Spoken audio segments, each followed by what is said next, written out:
ọgọ́rùn-ún aṣọ ọgọ́fà nínú àlàáfíà òmùgọ̀lá.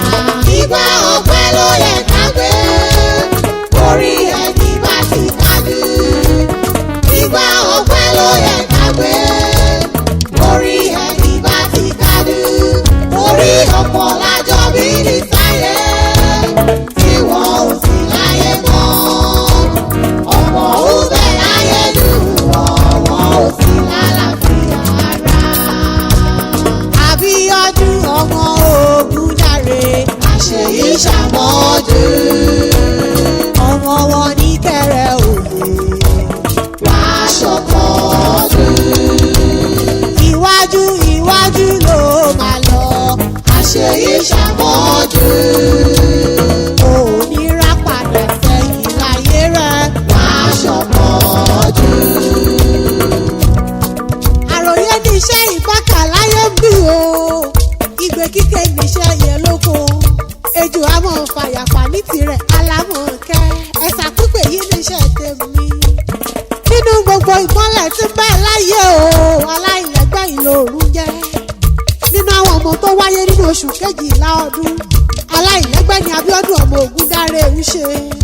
Èdùà ló dìrí ẹwà fákùkọ rẹ̀ dé ló gbé.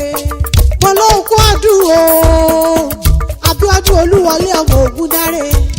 Òní ọjọ́ ìkẹtàdínlógún oṣù kejìlá ọdún 2021 ìlópa 50 ọdún géré tó délé ayé. Ọpẹ́ ló yẹ fádá ní wáyé o, torí ọ̀pọ̀ ìjì ló ti jà tí ò dominú agbọ̀n rẹ̀ nù. Ọpẹ́ ló yẹ fọlọ́run ọba. Ẹ̀gbọ́n rẹ̀ lọ́rọ́ mi wá bí o, Mr. Táyọ̀ Ògúndáre lórúkọ gbogbo ẹbí Ògúndáre.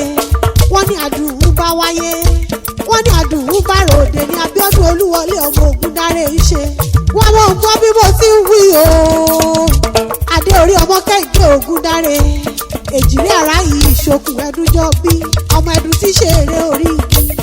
Aláṣẹ àti olùdarí Classic Fashion Academy tí ń bẹ ní Lagos. Mo fi gègé lọ́rọ̀ ẹnu mi. Ó ti ṣọdún èyí kọ́níjà ṣe mọ́ fún ọ lórúkọ lọ́rùn ọba. Owó kì í ọbí ológun ẹrú o. Abíọ́dún ọmọ Ògúndáre, Executive Director Skynet Worldwide Express ní Lagos, Nigeria. Owó kì í ọbí ológun kẹ́kẹ́. Má sì tún kí ọbí ọlọ́gbọ̀n Abaja torí èmi mọ̀lé àwọn bàbá rẹ̀. Ìkẹ́rẹ́ òye nílé Àjọlágún níṣẹ́lẹ̀ bàbá tó bí ọlọ́mọ. Ó ti yá kí n bá ọ délé. Ọmọ àjọgẹ̀dẹ̀ sun ọ̀dọ́mọ olúṣù. Ṣọ́kù rọ́lẹ́jọ́ ìmọ̀ ọkọ̀ gẹ̀dẹ̀ kan lúlẹ̀ òun lọ́fìn. Ọmọ amúyẹ̀yẹ rẹ̀ dọdẹ ogun. Ikọ̀ ogun yọ̀jà kẹjà. Ìburúkú burújà ládá kan sí ìdómi kurudu.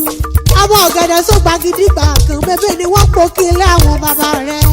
Ọmọ aláwẹ̀ nítorí ibi wíwẹ̀ kan máa kúrọ̀ ṣọ́jà. Ògèdè kan nájà kan bomi ṣanra lúlẹ̀ òun lọ́fìn. Ọmọ rẹ̀ ó jẹ́ wúre o, ọmọ olókè méjì takọ́tabo. Òkè rú yọ̀yọ̀ kí mi ya fọ́nà. Òkè parakọ̀ ọ̀sọ̀ra dúta. Ọmọ àbágbàmí èyé gbàmí àgbàgbà fìàfìà alápá fàárí. Ọmọ ojúkè ibojú lérù. Ọmọ òkèrè òye lulẹ̀ Àjọlágún. Olóṣùn ta ọ̀run kẹ́rẹ́ o. Ọmọ ègbó olúayé. Ègbó àdìmúlà. Ègbó aláṣù gbaragbara jìgbà.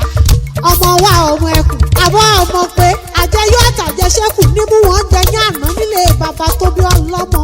Ọmọ ayókè yá kárùfín o. Ọmọ ògèlè mọ́jọ́ ọba. Ọmọ àjọṣe ẹgbẹ́yìn ìṣọ̀rẹ́. Ọmọ ajísùn ajíire ni. Ajífọ́ ọjọ́ gbogbo dára bí èmi. Ọmọ eléyìí kulé àdéwúre. Ọmọ apàgbò ṣọ̀fẹ̀. Ọmọ màlúù ṣọdún ìgbàgbọ́. Ọmọ aláàgọ àjílù gbìrì. Ọmọ akáṣọ sọ́run nígbà gbọ́rẹ́ ni.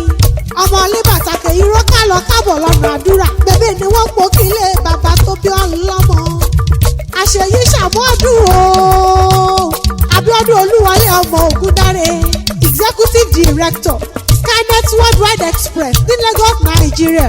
Adé orí Kẹ́hìndé Ògúndáre tí ń ṣe aláṣẹ àti olùdarí Classic Fashion Academy ní Lagos. Àṣàmọ́dún ṣọ̀pọ̀lọpọ̀ lórúkọ lọ́rùn ọba.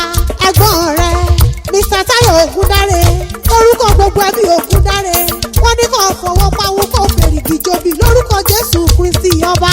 Bó o ti ṣe tòní o, ó ṣọ̀pọ̀ ọ̀pọ̀lọpọ̀ nínú owó, nínú ọlá, nínú ọmọ, nínú àlàáfíà àti ìfọ̀kànbalẹ̀ nínú Jésù Kristi Olúwa ọba. Nínú ìrìn àjò rẹ láyé bí, Ọlọ́run ọba ò ní fi ọ́ sílẹ̀ nígbà kọ̀ọ̀kan.